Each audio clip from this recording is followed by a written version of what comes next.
Take a seat, buddy. Take a seat. All right. The book is called The Best Class Picture Ever. And it's really called The Best Class In this Picture room, Ever. I've had major floods 4 times. Just up in our heads. We had another pipe burst this year where I had a small explosion come up through my floor. It was just like this geyser of mush coming out that just was this horrendous smell, and it started going all over into the classroom. Anything that goes on here, my phone rings. I came walking into just a huge flooded mess. That's what we do.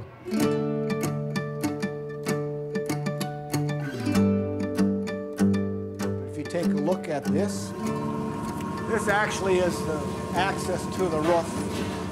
What happens is we get so much water that comes in from the roof, it comes underneath the flashing, or when they've made that 50 years ago, that starts rotting. There's no other place for that water to go.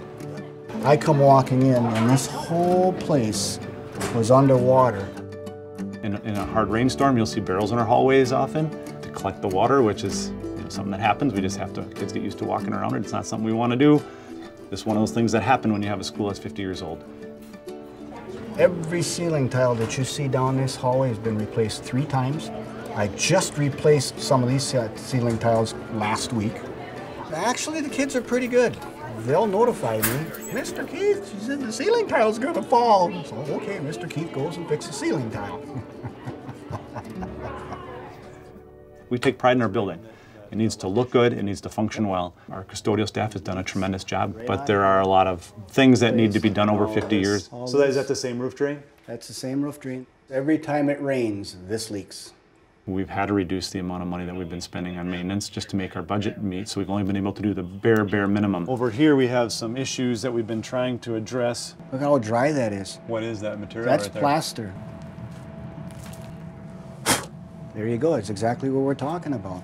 And moisture comes through, it just keeps getting more and more and more. And the more you fix it, the more it falls down. There's things breaking in the district continuously. We carry tablets, and there's all our work orders. 112 work orders.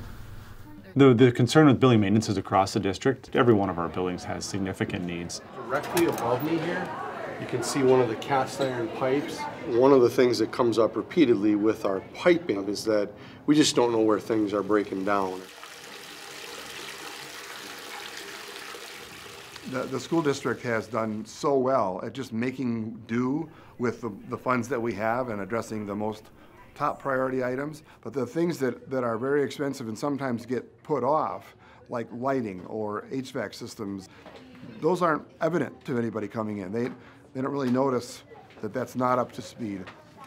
It's a matter of get by with what you have and live with it until you can't live with it. And we're at that point where it just needs immediate attention.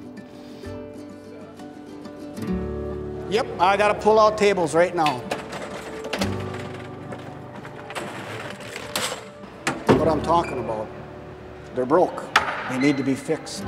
And the parts aren't available anymore. And this is what happens when you lose a table. That's all that's left. There is no other table. So we do this twice a day. When they're uncomfortable, they don't learn. And that's the bottom line. In our day-to-day world of improving student achievement, it's not something that we talk about regularly, but we do at times have to focus on it because our buildings have to function for us to function. This whole thing is all about the kids and their safety and making sure that they have a good environment to learn.